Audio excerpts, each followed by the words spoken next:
Muriel, I've often said in my letters that I wanted to tell you about my life. Yes. Have you ever wondered? No. You can tell me one day when you want to. Well, you can probably guess a little. It's difficult.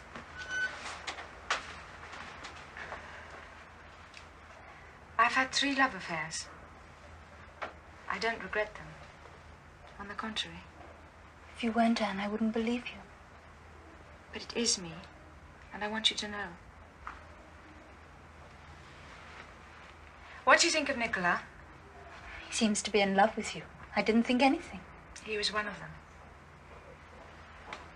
I wouldn't have thought it possible. Well, it's perfectly possible. Why are you telling me this tonight, Anne? Because of you and Claude.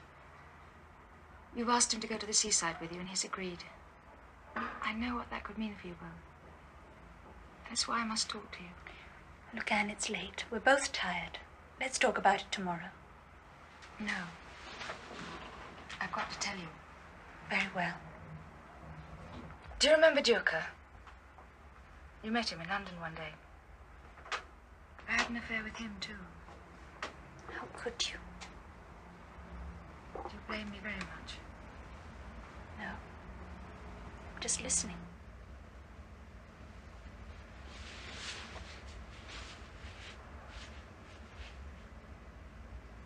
Anne, you said 3 men. Who's the third? You know who it is.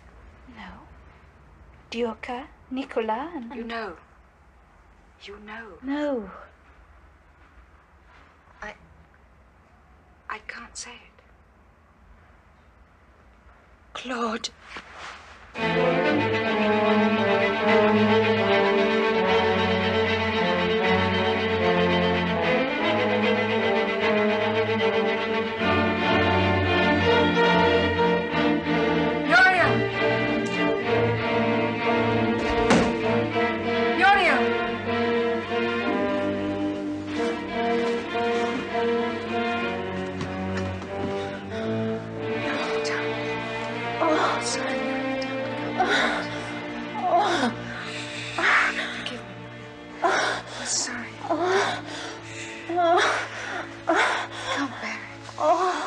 Une fois encore, Muriel venait de trahir son secret, dévoilant en même temps la violence et la force de son amour si longtemps contenu.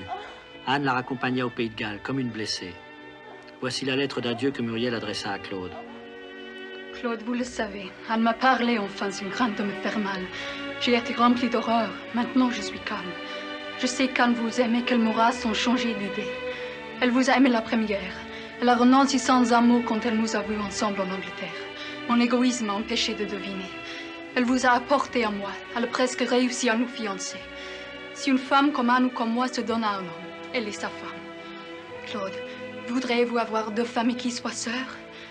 Anne et moi, nous aimons le même homme. C'est tragique, mais pas extraordinaire. Je penserai peut-être à vous toute ma vie. Mais une certaine partie de moi vous a quitté l'autre soir. Dans 1 heure, je pars pour l'Angleterre. Je vous demande pardon pour notre long baiser. Pour la première fois, Claude fut atteint profondément. Lui qui avait tant fait souffrir découvrait la souffrance à son tour. Il sombra dans le désespoir. Il restait des jours entiers enfermé dans l'obscurité, doutant de tout et même de sa propre identité. Il attendait le sommeil en répétant à voix basse « Je ne suis personne, je n'existe pas, je ne comprends plus rien à la vie ».